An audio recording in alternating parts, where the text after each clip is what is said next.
Welcome to Books of Our Time, produced by the Massachusetts School of Law and seen across the nation. Today we shall discuss a book entitled Overthrow by Stephen Kinzer, a former reporter for the New York Times who has reported from more than 50 countries on 4 continents. Overthrow is about America's more than 100-year-long history of overthrowing foreign governments that we don't like by American invasions or by American-sponsored coups d'etats. We have a long history of militarized action, some would say militarist action, usually in service of our commercial interests. And note that the long history of military action discussed by Kinzer does not even include major wars like World War I, World War II, and Korea. Kinzer sees our current actions in Iraq not as a mere aberration due solely to George Bush, but as following in train of 100+ years of similar actions and philosophy which Americans largely don't know about. Because he elaborates a long-standing foreign policy tradition that most of us are largely ignorant of, Kinzer's book is vital to anyone who wants to understand America's foreign policy today. Stephen Kinzer is here with me to discuss his book. I am Lawrence R. Valvel, the Dean of the Massachusetts School of Law. Thank you for sitting for a second interview, Stephen.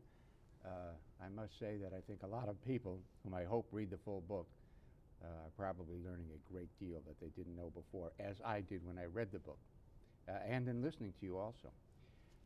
In the second half of the 20th century, there seemed to be a break when, instead of overthrowing other governments by invasion, the Smedley Butler-esque type of action, we started overthrowing them in many cases by fomenting coups d'etats. And this occurred, one might say, on the watch of a fellow who's been largely forgotten now, named John Foster Dulles, and then another person who had an enormous impact on American foreign policy subsequently, 20 years later, was Henry Kissinger. I'd like to discuss each of those individuals before we discuss things like Iran, Panama, and other times when we overthrew governments. Tell us, if you would, about John Foster Dulles, who he was, his background, what he did professionally, what his worldviews were, and what his views were as Secretary of State. John Foster Dulles was a fascinating figure, and I really think he, as you say, he has been a little bit underestimated in terms of his importance. I think that he set patterns for the United States, which we followed for almost all of the second half of the 20th century and even up to the present day. Dulles was a corporate lawyer in New York with the firm of Sullivan and Cromwell.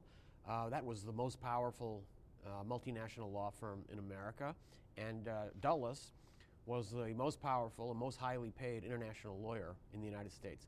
The list of the clients of Sullivan and Cromwell is more or less a list of all the big multinational corporations of the period of the mid-20th century.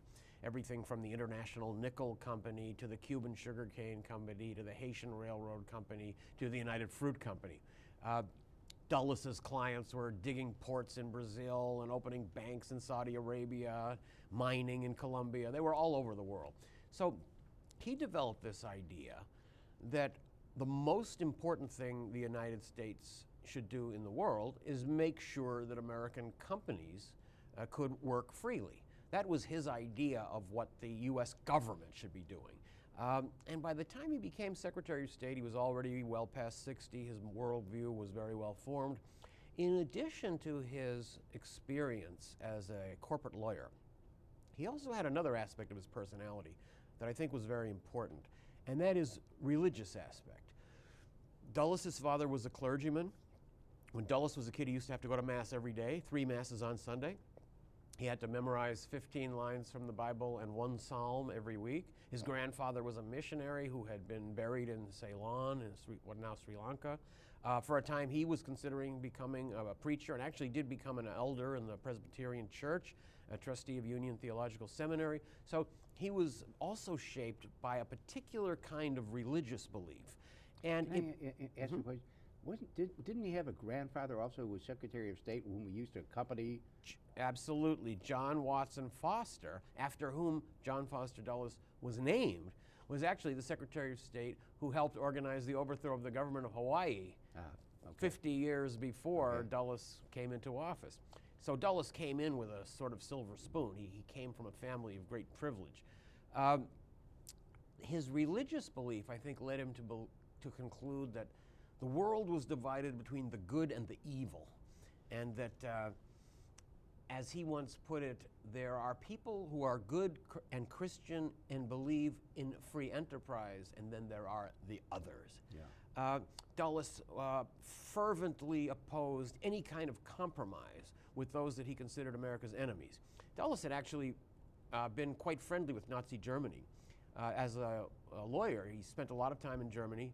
His law firm represented some of the major firms that supported the Nazi regime right up until until about 1942. He only left Germany because the other partners in the firm insisted on it. So he never really saw a danger in Nazism, but he saw a huge danger after the war in communism. It was communism that he built up as the ultimate evil in the world. And, for example, he was against any negotiation with any communist country. He was against cultural exchanges, even with the Soviet Union. He fought for years to prevent U.S. newspapers from sending correspondence to China. He believed that evidence of agreement with the Soviets on any subject was bad for the U.S. because it was just a ruse to get us to let our guard down so they could come in and hit us. So Dulles came into office with this very Manichaean good-evil view of the world.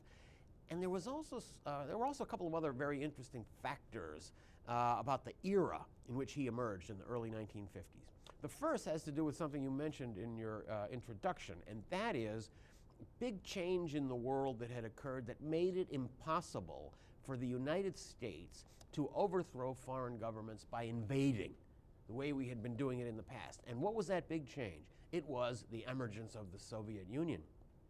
Now there was the Red Army that functioned as a kind of counterbalance to the United States. And if we invaded some country, this risked provoking a Soviet reaction which could spiral way out of control. And Chinese communist reaction Absolutely. after 1950. So we were looking for a new way to overthrow governments, and that was when Dulles decided to turn to the CIA.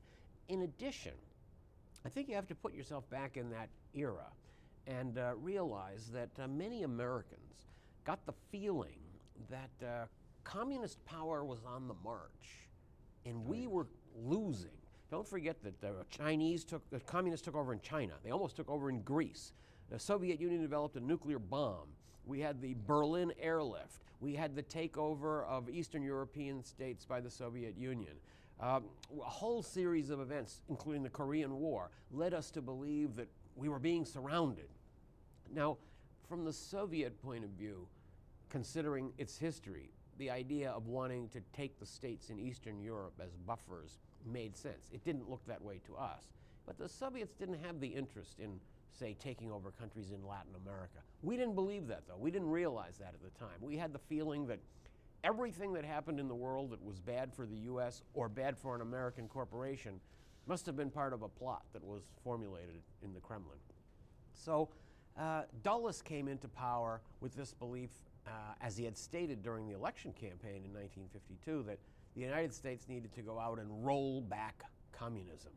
And that became kind of the leitmotif of his time in office. If I may interject, that was a disgrace, like Kennedy's claim about a missile gap was also a few years later, because there was no way that we militarily were going to roll back communism. And he said Truman was soft on communism. This is the guy who went into Korea by himself without a congressional declaration, and he's soft on communism. Well, the odd thing was that Dulles came to believe that the only way the United States could roll back communism was to attack countries that in the end were not really communist. As you said, it wasn't realistic to think that we could attack real communist countries like China or Soviet Union. So once he came into office, he was faced with this reality. We need to roll back communism because that's what we promised to do. But where are we going to do it? And so instead of focusing on countries that truly were communist, we focused on countries where there were nationalist leaders that were bothering big multinational companies. We decided that if they were doing that, they must be communist, so that could be our target. Right, right. You know, people tend to forget that in addition to places like Iran, Dulles was largely responsible for what happened in Vietnam because the Americans would not participate in the Geneva settlement. And in '56, when there were supposed to be elections to unite the two halves of the country, we're the ones who persuaded the South, don't do it. Actually, there's a wonderful story that I tell in my book about Vietnam. You're absolutely right. So in 1954, there was a conference held in Geneva in which, following the withdrawal of the French from Vietnam, a decision was made that Vietnam would be temporarily divided into a North and a South, and then 2 years later, there would be an election in the whole country, and then the country would be united under whoever won the election. It became clear as 1956 came closer that the winner of this election by far would be Ho Chi Minh, who was a communist. He was the nationalist leader who had overthrown the Japanese, who had fought the Japanese during World War II and had overthrown the French. So he was the George Washington of Vietnam and certainly would have been elected president, as even Eisenhower publicly admitted. So I have this scene in my book, which I find absolutely fascinating, in which the person we had selected as the interim president of South Vietnam, Ngo Dinh Diem, has sent a cable to Dulles. And the story is actually recounted by a guy who was in the room when Dulles is reading this cable. And he said, I remember distinctly the clock ticking the seconds away on the wall as Dulles read this cable. And finally he looked up and said, I don't think Diem wants to hold this election, and I think we should support him on this. Yeah. So the whole beginning of the crisis that led to the Vietnam War began with the decision of the United States, which was actually the decision of John Foster Dulles, not to follow the agreement that had been reached in Geneva and allow the unification of Vietnam in the 1950s. Yeah. And what happened in the end? If we had allowed Vietnam to become unified as the treaty had agreed, we would have had a unified Vietnam under communist rule. Instead, we fought a 20-year war, we lost 50,000 Americans and millions of Vietnamese were killed. And what was the end result? Unified Vietnam under communist rule. We had the same result. Yeah, exactly so. All right, we'll come back in just a few minutes for more on these fascinating subjects with Stephen Kinzer.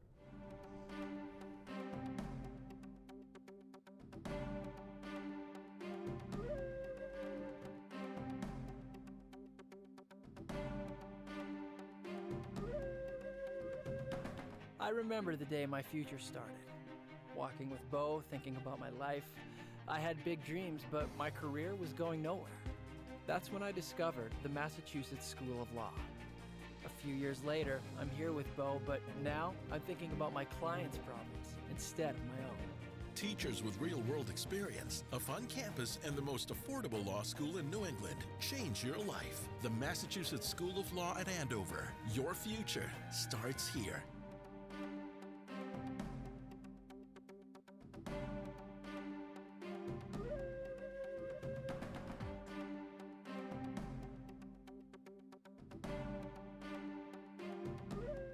One of the things that's really fascinating about Dulles, as you describe him, that is particularly fascinating in view of the contemporary stress on teamwork, is you say Dulles was a man who communed with himself to make decisions, went into a room and thought by himself, would go home at night, have a couple of drinks, and think by himself every night. And this is how he made decisions. Even the assistant secretaries of state didn't know what Dulles was thinking. It used to be said that he carried the State Department in his hat.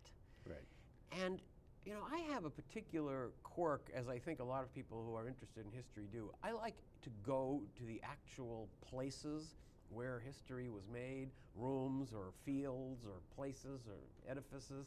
I have put my hand on the door where Martin Luther nailed his 93 Theses, and I've been in the room where Dostoyevsky wrote his great works.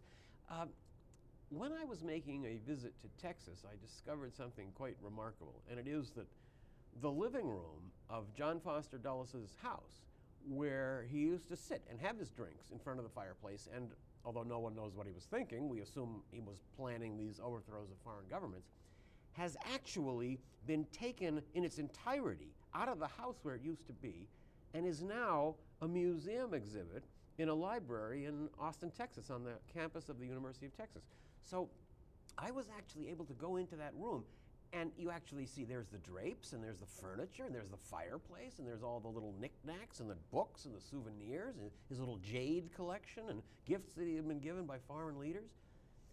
And I was looking at that chair and thinking, John Foster Dulles was sitting in that chair, looking in that fireplace in this room when he was plotting the overthrow of governments like Iran and Guatemala. So much of what changed the world came right out of this room. Yeah, That was a very moving experience. Yeah, startling. They're redoing the Anderson Cottage where Lincoln spent a lot of time, and I think one will get some of the same feeling. In fact, it's open now, I understand, after having been redone. All right, that's Dulles, a most unusual character in American history. Henry Kissinger, what kind of a person was he, and what was his worldview all about? Did it comport with the traditional American worldview? Kissinger, of course, was born in Europe. He was a Jewish refugee from Nazi Germany. And I think he did not grow up with the appreciation of American democratic principles that many Americans grew up with. He drew from World War II, I think, two lessons that many people in his generation drew. And I think they have both been tragically misapplied. Those were the lessons of Munich and the lesson of Pearl Harbor. The lesson of Munich is never negotiate with your enemy. It's only a trick. And the lesson of Pearl Harbor was no matter how quiet you think things are, there could be somebody out there plotting to destroy you, and he's going to bomb you with no warning. So you better go out there first and hit him. Yeah. So these were parts of the Kissinger mentality.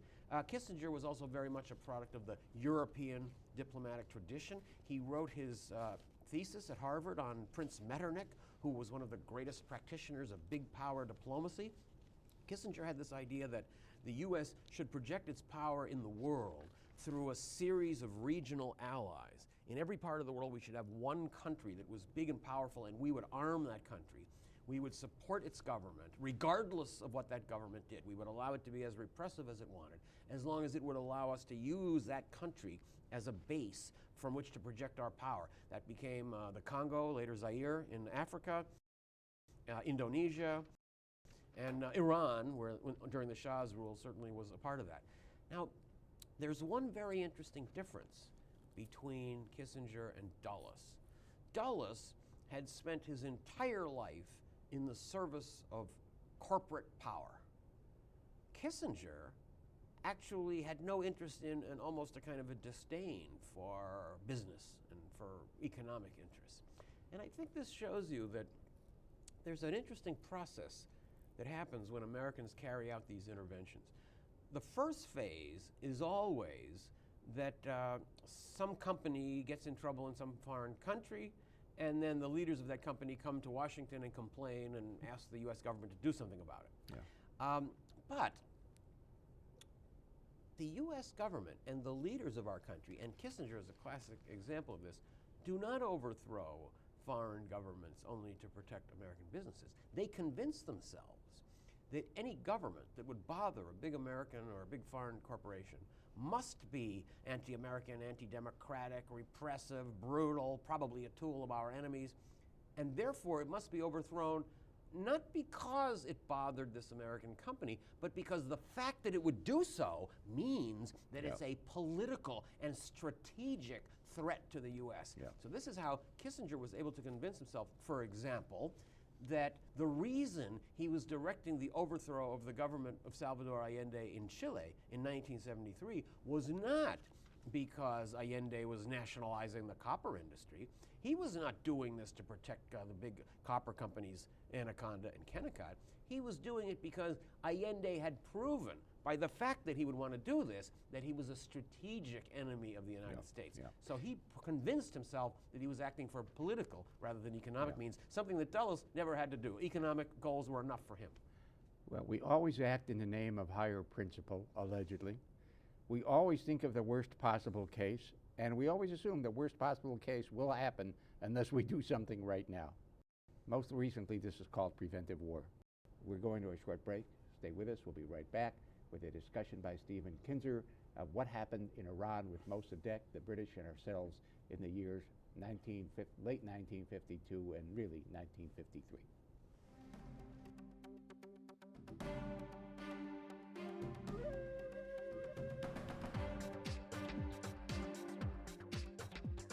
Allison was a legal assistant with much bigger dreams.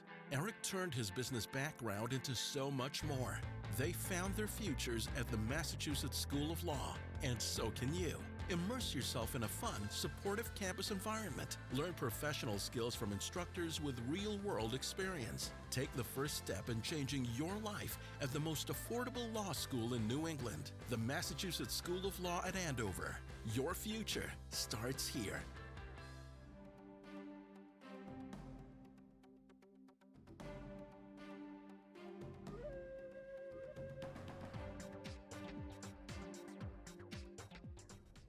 Welcome back.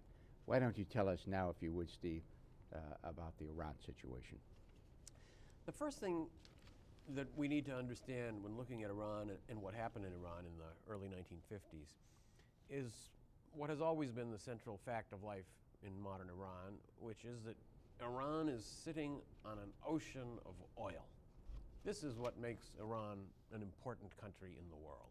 Now, in the early part of the 20th century, the British, through a corrupt deal with the former emperor of then Persia, as it was called, took over the entire Iranian oil business. What it meant was that all the oil that was produced in Iran, all the oil that was refined in Iran, all the oil that was exported from Iran was the property of one single British company, owned mainly by the British government. So that was the Anglo-Iranian Oil Company. Exactly, Anglo-Iranian Oil Company. Now, it meant that while Iran had this huge resource, its people were living in some of the worst standards of living to be found anywhere in the world. And the benefit of Iran's oil wealth went exclusively to Britain. As I understand it, Britain paid a pittance to Iran for the oil, a pittance especially in comparison with the fact that other countries, oil companies, were paying something like 40% and 50% to countries whose oil they were taking. Actually, the British agreed to pay about, I think, 12% of the oil revenues to Iran, but there was also another catch to that. First of all, the oil company was heavily taxed in Britain. Now, it was owned by the British government, so these taxes were essentially going from one hand of the British government to another hand. But the company was able to claim that that was taxes, so that shouldn't count as part of the sum from which the Iranians should get 12%. So it was net revenues. Net, and they jiggered the net so that it would be very low. And in addition to that, there was another provision which was that no Iranians would be allowed to look at the books. So they just had to take the British officials' word for what 12% was. And as you say, around the same time, in the late 40s, the United States first went into the oil business in Saudi Arabia, and their deal was 50-50 split. 50% of the money for the country that has the oil, and 50% for the country that has the technology and does the investment to extract it. But the British were never willing to make that kind of a deal. So this was this great contradiction.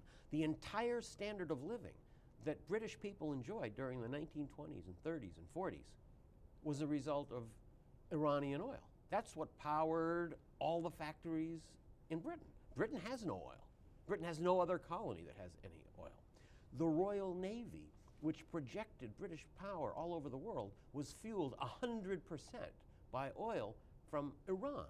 That would be one of the major reasons, maybe the major reason, why Hitler wanted to get Egypt into Suez? Well, that was one of the reasons, and it was one of the reasons for the Battle of Stalingrad, because it was in Stalingrad that the Nazi army was stopped on its way to Azerbaijan to capture the oil fields of Azerbaijan and northern Iran. Oil has always, through the 20th century, been the key factor in the politics of the Middle East, and I think Americans have now even gotten to the point where they realize that when American leaders say, this is not about oil, if it's in the Middle East, it's about oil. Subnam, Kuwait, and Iraq. Indeed. Yeah. So, in the period after World War II, the winds of nationalism and anti-colonialism were blowing through Africa, Asia, and Latin America. And in Iran, nationalism meant one very obvious thing. We got to take back control of our oil. And we have to use the wealth that our oil represents to develop our own country. We shouldn't allow it to be sent somewhere else for the benefit of people in another country. It was this national obsession with taking back control of the oil that lay under Iranian soil that led to the election of Mohammad Mossadegh as Prime Minister of Iran. Now, it's hard to believe today, but Iran at that time, in the period after World War II, was a functioning democracy with a variety of political parties, a functioning parliament, constitution, and actually when Mossadegh took power in an election by the Iranian parliament, before he agreed to accept the job of prime minister, he pulled a paper dramatically out of his pocket and he said, "This is the law to nationalize the Anglo-Iranian Oil Company. First pass this, then I will accept becoming prime minister and my job will be to implement it." And that law was passed unanimously by both houses of the Iranian parliament. So, By the by, at the time, the British, because they thought it would help them, had nationalized their own coal and railroad industries. exactly, but what they thought was appropriate at home was not appropriate for other countries to do. Yeah. So the British were suddenly faced with the loss of their biggest, most important, and richest foreign property. They tried a variety of means to overthrow Mossadegh. First they tried to bribe him. They tried to assassinate him at one point. They brought him to the UN Security Council, which refused to condemn him. Then they brought him to the World Court, which also refused to condemn him. They blockaded the port through which Iran would export its oil, so that even if Iran could produce any oil, it wouldn't be able to sell any. The British technicians who had worked for the Anglo-Iranian Oil Company and wanted to stay in Iran and continue working for the nationalized company were forbidden to do so and all pulled out by the British government. Mossadegh told the British very clearly, "I don't care if we can't produce any oil or if we can't export any oil. We'll just leave it in the ground. We'd rather do that than let you continue to have it." So the British finally decided they had to overthrow Mossadegh. And they ordered their secret agents who were operating undercover in Tehran to do so. But Mossadegh found out about the plot, and he did the only thing he could have done to protect himself. He closed the British embassy, and he expelled all the British diplomats. And among these diplomats were, of course, the secret agents who were plotting the coup. So now the British had nothing, and they were in a real panic. The election in the United States at the end of 1952 that brought Dwight Eisenhower to power, and with him John Foster Dulles as Secretary of State, sent a surge of excitement through the British Foreign Office and the British Secret Service. They thought that maybe now we can get the United States to reverse policy and agree to carry out the coup. They had originally asked President Truman to do it, but Truman had refused. So that left them with nothing. But after this election in 1952, they thought they could change the Americans' minds. And ultimately, they did manage to do that by telling the Americans, "We don't want to overthrow Mossadegh because he took away our oil company." They knew that this argument wouldn't move Americans. They said, "We want to overthrow Mossadegh because he's leading Iran toward, of course, communism." That was the buzzword, and that got Dulles suddenly fascinated. This was the country that he could then use as the explanation for how he really had carried out his campaign pledge to roll back communism. Now, Mossadegh was an elderly aristocrat whose mother was a princess and who actually despised all socialist and Marxist ideas. But that was just a little detail. The Americans made the argument that it's true he wasn't a communist, but he could die or he could be overthrown and there could be instability and that could lead to a communist government emerging in Iran. So the United States did go in and overthrow in a covert operation that actually took only a few weeks, the government of Mohammad Mossadegh. Now, this was done by a guy who was a grandson of T.R. named Kermit Roosevelt, who was head of the CIA operations in the Mideast at the time. Is that right? History delights in these little jokes, and sure enough, it was the grandson of Theodore Roosevelt who helped bring America into the regime change era, who was responsible for overthrowing the Mossadegh government in the summer of 1953. Now, let's look back at what happened as a result of our overthrow. Tell what he did, about bribing everybody and their brother. And I love the story about the two people who didn't want to do it, and he said, I'm going to kill you right here if you don't take my $50,000 and do this. The story of how Kermit Roosevelt was able to overthrow Mossadegh really illustrates to me how easy it is for a rich and powerful country to throw a poor and weak country into chaos. It was the same technique that was used a year later in Guatemala. Essentially, Kermit Roosevelt came in and bribed a lot of newspaper editors and reporters to start publishing terrible articles about Mossadegh. He bribed religious leaders, mullahs, to denounce Mossadegh from their pulpits as an atheist. They bribed members of parliament, bribed police and military commanders, and suddenly there seemed like there was a huge wave of anger against Mossadegh in Iran. But all of this had been artificially fomented. And he had these two Iranian agents who he used to hire street gangs. And at one point, as you said, they decided they'd had enough. It was getting too dangerous. And he told them they had a choice. Either if they continued to help him, he had $50,000 in cash for them. If they didn't want to help, he would kill them right on the spot. So that's a sort of a persuasive argument. And one of the things that I thought was so brilliant about how Kermit Roosevelt did this was he did one thing that would seem reasonable. I would have thought of that too. And that is, through these two Iranian guys, he hired one of the main thugs in Iran to put together a gang of toughs and violent people and run through the streets, destroying mosques and breaking shop windows and yelling, "Up with Mossadegh! We love Mossadegh!" Then they would beat people, break windows, destroy mosques. But what he did was even better than that. Was he hired another mob to attack that mob. Essentially, this gave the impression to the people in Tehran that the situation in Iran had gotten totally out of control and Mossadegh wasn't able to control the country anymore. But not only was one of these mobs controlled by the CIA, they both were. So all of this together resulted in the overthrow of Mossadegh, and again, it was a case of the openness of democracy gave the Americans the ability to create this sort of artificial anti-Mossadegh climate.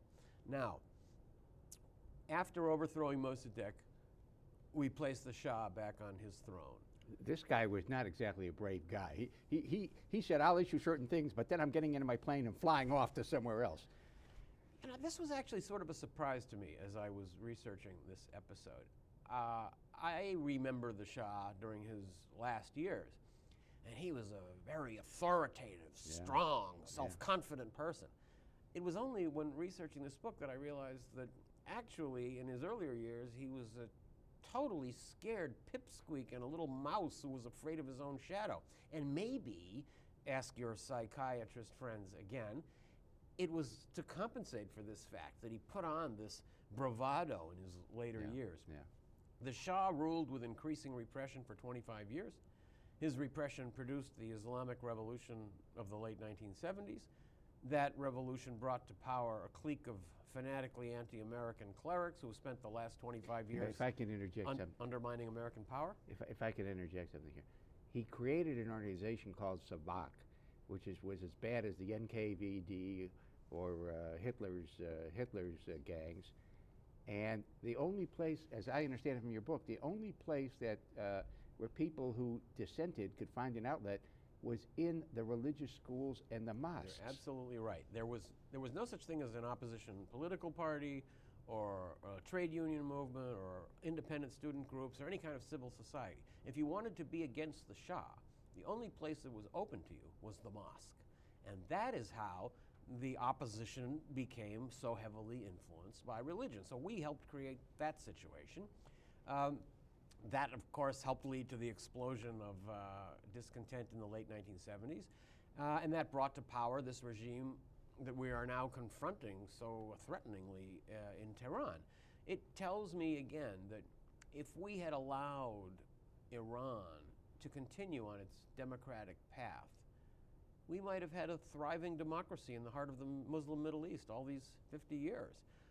Instead, we created a whirlpool of instability, and great threats to America have emerged from this place and from this maelstrom that we ourselves actually created. This government that's now in power in Iran, that is so directly confronting the United States, would never have come to power had the United States kept its hands off Iran in 1953.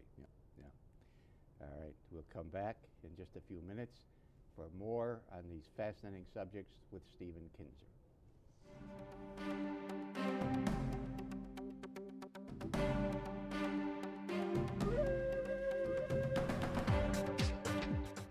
Stuck in a cubicle, Jess was going nowhere. Carol made the switch from a tech company. Everald was an undergrad who knew he wanted more. He deserved more. Find your future at the Massachusetts School of Law. Immerse yourself in a fun, supportive campus environment. Learn professional skills from instructors with real-world experience. Take the first step in changing your life at the most affordable law school in New England, the Massachusetts School of Law at Andover. Your future starts here.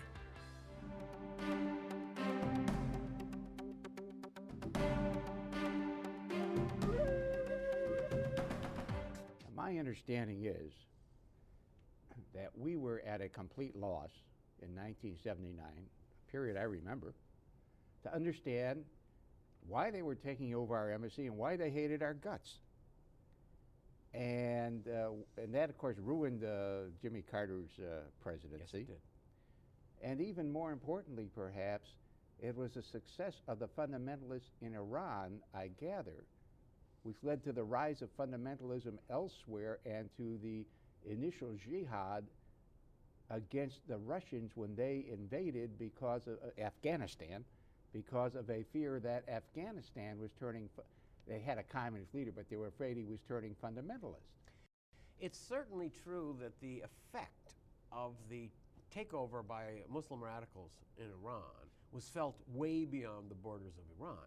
A lot of these jihadist groups or Muslim extremist groups in other parts of the Islamic world had been functioning off in the corners of mosques and never thought of themselves as being able to seize power in an entire state.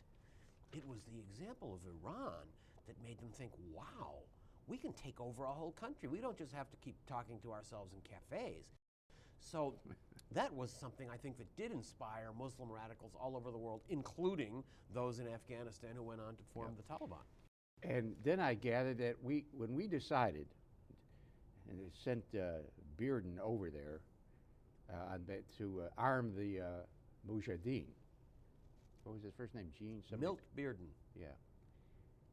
We channeled all the aid through Pakistan, which made sure that it went to the fundamentalists in Afghanistan. It was another example of wanting to achieve a short-term goal and not thinking about what the long-term implications were. We actually printed millions of Qurans and distributed them to these jihadist fighters and encouraged them to believe that they needed to fight against the infidel invader. And they naturally, after having overthrown the Soviets, didn't change their mind about this. It's just that we then became the infidel invader. And so from that came Afghanistan, came the whole movement for Al-Qaeda, because Al-Qaeda were people whom we had trained, or who got trained because of Afghanistan, let's put it that way. And the essence of the whole deal is that what we did in 1953 is bedeviling us today. When I started out to write my book about Iran, a book called All the Shah's Men, it's about this 1953 episode. I remember thinking to myself, I might write a better book than this, or a book that sells more copies than this, but I'm never going to find a story that was so hugely important in shaping the world that's so unknown. Do you think, so unknown is a real key. You may not want to answer this question. I wouldn't blame anybody who doesn't want to answer this question, Steve. Do you think we owe the Iranians an apology? I think we owe them more than an apology. We owe them some help in trying to climb out of the terrible pit that they're in. What I would like to see us do with Iran now is open up a real dialogue with its leaders and see if we can't reach some new kind of global accord with them. You know, the United States and Iran are not only not fated to be enemies forever, we actually have many strategic interests in common. We want to see a calm Middle East, certainly a calm Iraq, because it's right on the border of Iran. We both want to see oil flowing freely out of the Middle East towards the West. The Iranian oil industry is really in a shambles. It needs billions of dollars in investment. That investment can practically come only from the United States. Iran hates the radical Sunni movements like Al-Qaeda and the Taliban. They hated those movements even before we had discovered them. They're not so friendly with Arabs either, as the case with us. So we have a lot in common with Iran. You know, when we started our opening to China, we did it in what I think was a very sophisticated way. The first document that was signed between the Communist Chinese government and the United States was something called the Shanghai Communique. And that communique was the beginning of the process of normalization. All it was a list of all the issues that the two sides disagreed on and needed to discuss. So this, I think, would be a great start for us with Iran. Let the representatives of the United States sit down and tell the Iranians all the things we don't like about them. And then let the Iranians tell us all the things they don't like about us. And let's make a list of all of our differences and then agree to negotiate them. It's not going to work to try to negotiate just on the one issue that we care about, which is their nuclear program. I think they would be willing to negotiate that, but only if we are also willing to negotiate some of the issues that they're upset about. So I think there is the possibility for us to calm this crisis down diplomatically, but the United States, I think partly because it is still psychologically scarred by the overthrow of the Shah and the hostage crisis, has not been able to make the leap towards agreeing to sit down unconditionally with the Iranians and discuss all these questions. That's curious. As we sit here taping this show, there has been some kind of an agreement apparently to engage in some kind of discussion with the Iranians and the Syrians, and that in itself is a breakthrough, I guess, because until then we were adopting, George Bush and Dick Cheney were adopting the John Dulles position. We will not talk to people.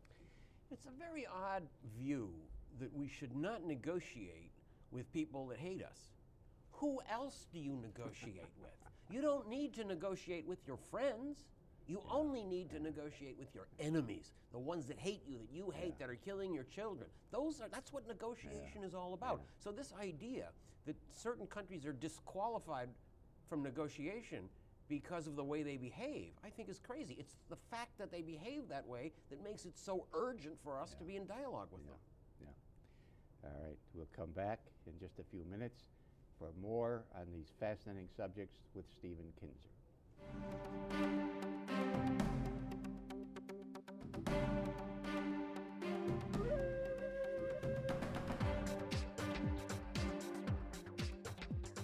Over 25 years ago, we said legal education was broken. Change is uncomfortable, but it's often needed. So we rolled up our sleeves and we fixed it.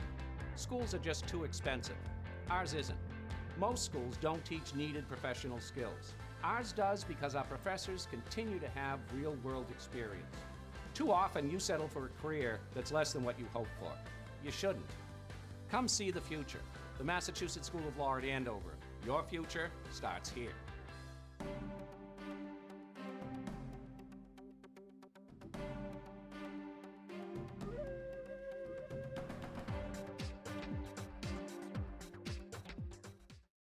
Welcome back. Steve, let's talk about Chile. What happened in Chile? Who were the dramatis personae? An all-star group of evil people, in my judgment.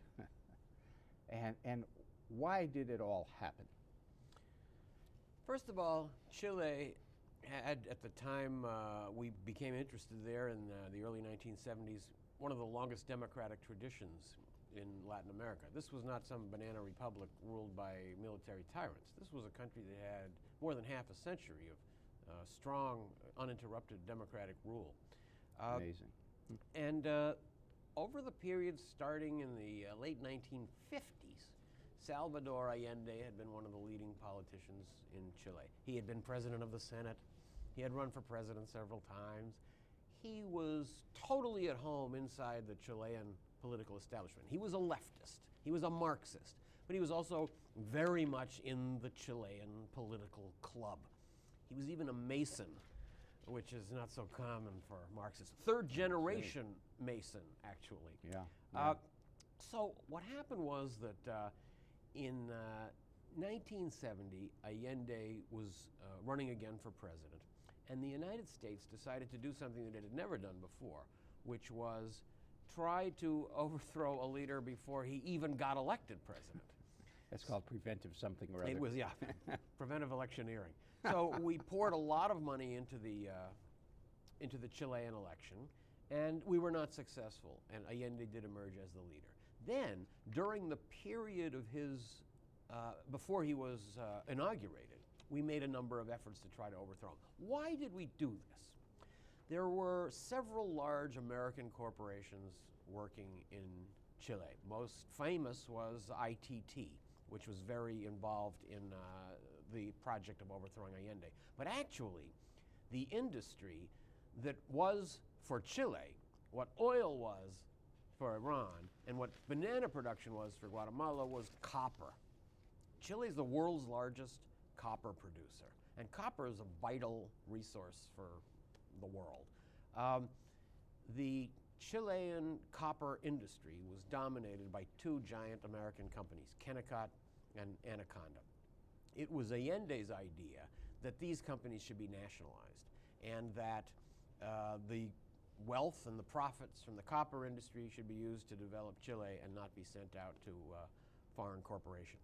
Now, one of the principal businessmen in Chile, a guy named Agustin Edwards, was also the publisher of the main newspaper in Chile, and he happened to be, among his many other business interests, the director of Pepsi-Cola in Chile. Now, I don't know if you know this, but during the period when Richard Nixon was out of office, from the time he left in 1960 to the time he was elected in 1968, he was the international lawyer for the Pepsi-Cola company. So he got to know the Pepsi-Cola network, and he knew Agustin Edwards very well. Edwards was an extreme right-winger who hated Allende, and when it became clear that Allende was going to become president, Edwards flew to Washington, and he went and actually met with Henry Kissinger and other senior officials in Washington and told them that Allende was a terribly dangerous communist who was going to destroy American power in Latin America. And it was actually Nixon who made a very interesting comment during this period. He said, "I will never support a policy of weakening the military in Latin America. The military is a power center that is subject to our influence. The others, the intellectuals, are not subject to our influence." So here again was a classic And case. they were subject to our influence because? Because many of them had been trained in the United States, and the military's ideas of how to run countries coincided with what the United States thought was best in these countries. Bear in mind, although we like democracy in our own country, in the countries that we deal with traditionally, we have preferred authoritarian rule. It's more predictable. You're not going to have strikes. You're not going to have any kind of unrest. It can all be easily repressed. If there are dissidents or anti-American movements, those people can be killed or thrown into jail. That's why military-run regimes are often preferable for us. A lot of this, by the way, was taught at something called the U.S. Army School of the Americas, where these people went, wasn't it? And some of it is still being taught, as that school still thrives, having been moved from Panama now back to the United States. So this situation that happened in Chile was that President Nixon and Henry Kissinger, his Secretary of State, became obsessed with Allende. And although he had been democratically elected, and although nobody suggested that he was going to try to overstay his term in office, and all the candidates that were lining up to succeed him were more conservative than he was, the Americans decided they couldn't wait. They had to overthrow this guy, and it wasn't only because he was trying to nationalize the giant American copper companies. As I said earlier, it isn't the economic motive that American leaders believe is pushing them into action. Nixon actually said this in one of his meetings, that the big problem with Allende is that if a Marxist who is anti-American, is allowed to succeed, this is going to send a terrible message through Latin America.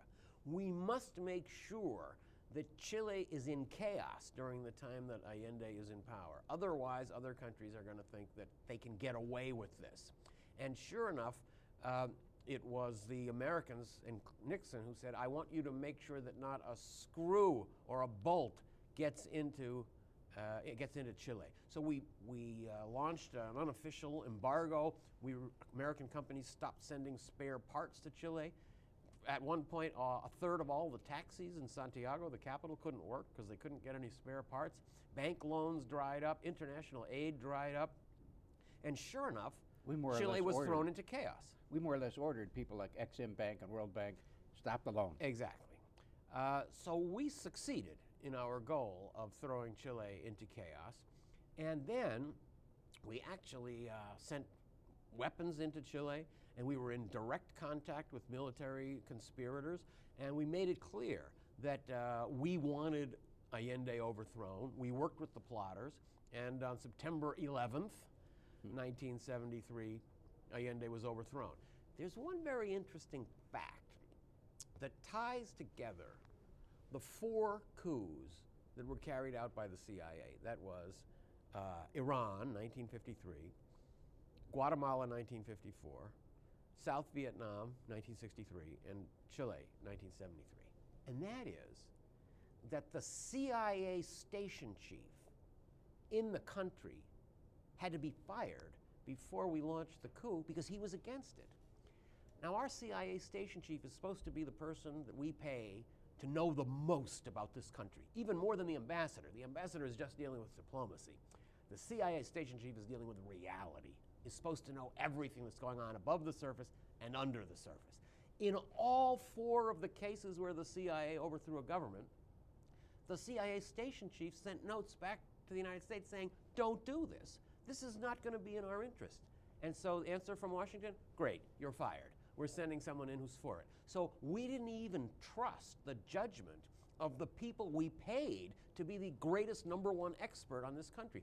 And what these CIA agents saw that we didn't want to accept was that these operations can succeed in the short run, but in the end, they will not only result in unhappiness and misery and repression in the target countries, but they will also undermine the security of the United States. Yeah. All right, we'll come back in just a few minutes for more on these fascinating subjects with Stephen Kinzer.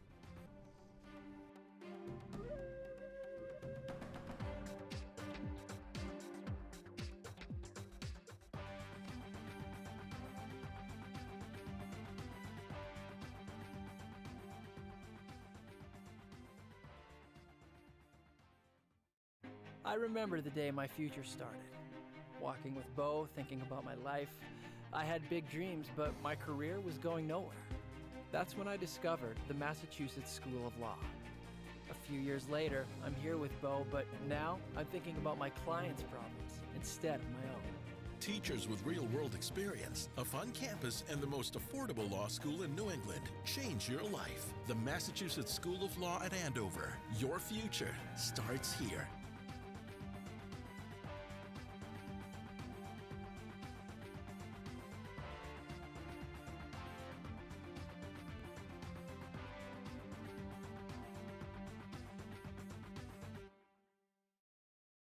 What happened in Chile after they overthrew Allende? Who, by the way, was killed. These people are always killed when we sponsor these coups.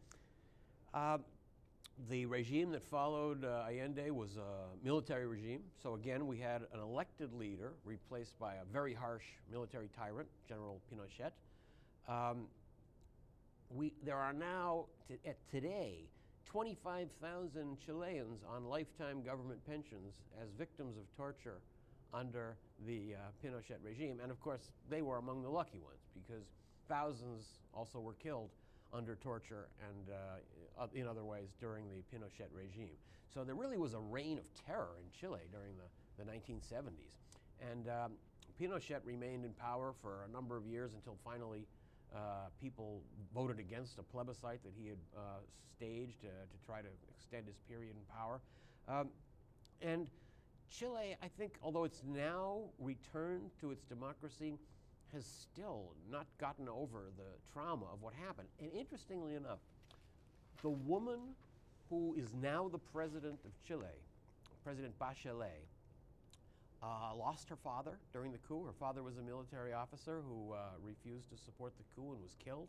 And she herself was held in a prison for a number of months after Pinochet took over. It was a prison where, it was a women's prison that was famous for multiple rapes of all of the people that were inside that prison. She herself has never spoken about what her own experiences were, but one can only imagine the horror that she went through. So we now have a regime in Chile like the one that we probably would have had right after Allende, and it would have spared Chile terrible pain.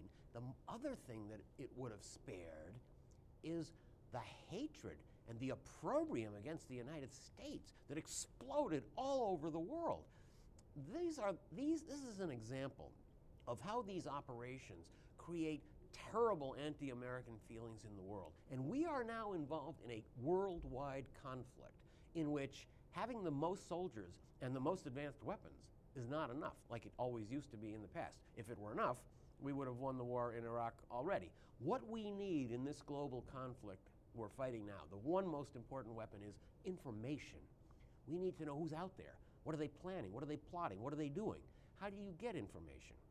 You get it from people, individuals, intelligence agencies, but they only share their information with people they respect, with people they want to share it with. And we have cut ourselves off by our actions in the world from the sympathy of the world population, and through that, from the information that we desperately need in order to triumph in this Steve, conflict. how do you explain the fact, which I gather is a fact, that in each case there were all these American governmental meetings, Vietnam, Chile, Guatemala, Iran, and there never seems, and despite what the CIA station chiefs said, there never seems to have been any dissent. And in fact, you talk about one meeting, I think on October 24th, 1963, about Vietnam, and I says, okay, that's what we're going to do. Nobody sure it's a good idea, but hey. I think there is a thing that we call groupthink that takes over. People understand what the leader wants. Everyone understood that President Nixon was fixated on overthrowing Allende. Everyone understood that President Bush was fixated on overthrowing Saddam. Therefore, rather than try to challenge entrenched assumptions, the coterie of sycophants around these leaders only presented opinions that supported the ones that had already been reached. So any kind of intelligence information that contradicted what people understood had already been decided was systematically pushed aside. And the people around the president served him and the nation very poorly by insulating him from dissenting points of view. I don't know how you say it in French. The more things change, the more they stay the same. If there's one silver lining to the Iraq debacle, maybe it will be that, at least for a while, Americans will be a little more reluctant to get involved in these projects and a little more hesitant to believe that the United States, because it's so powerful, can achieve anything it wants in the world. Well, you know, we all hope you're right. And on the other hand, I have to say, after Vietnam, who would have thunk it? Who would have thunk it? Well, we're out of time. Thank you very much. That was great. Thank you very much. To the audience, I hope this was very informative about subjects which the American people desperately need to be informed about. Be with us again next time. Thank you.